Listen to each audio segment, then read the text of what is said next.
இன்னைக்கு எனக்கு morning duty ER plus on call.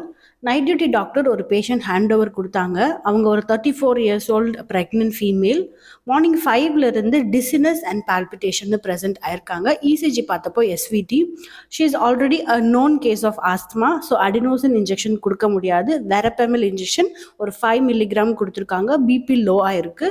IV fluids கொடுத்து ஸ்டேபிள் பண்ணி வச்சிருந்தாங்க. நான் போனதுக்கப்புறமா எகைன் ஒரு 2.5 mg வெரப்பெமல் இன்ஜெக்ஷன் கொடுத்தேன்.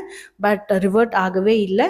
நெக்ஸ்ட் ஸ்டெப் பார்த்தீங்கன்னா ஷாக் தான் கொடுக்கணும். பட் அதுக்கு ஐசியூ பேக்கப் வேணும். ஸோ நாங்கள் அவங்கள ஹாஸ்பிட்டலுக்கு ஷிஃப்ட் பண்ணுறதுக்கான ப்ராசஸ் பண்ணிட்டு இருந்தோம்.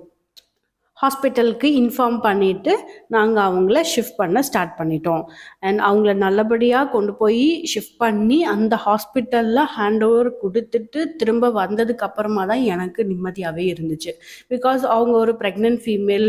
அவங்களுக்கு இது வந்து 4th ப்ரெக்னென்சி. அது 6 months ப்ரெக்னெண்ட்டாக இருந்தாங்க. ஸோ ரொம்பவே கொஞ்சம் பதட்டமாக தான் இருந்துச்சு. அண்ட் முடிச்சுட்டு ரிட்டர்ன் வந்தோடனே என்ன ஃபீமேல் ஓபிக்கு போக சொல்லிட்டாங்க.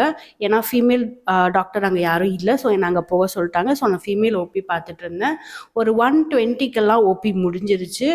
அண்ட் பட் முடிச்ச உடனே வர முடியாது. டைம் 2 o'clock வரைக்கும் இருந்து நம்ம பயோமெட்ரி வச்சுட்டு வீட்டுக்கு வந்து நிம்மதியாக ஒரு லஞ்ச் சாப்பிட்டுட்டு முடிச்சிட்டேன். தேங்க்யூ.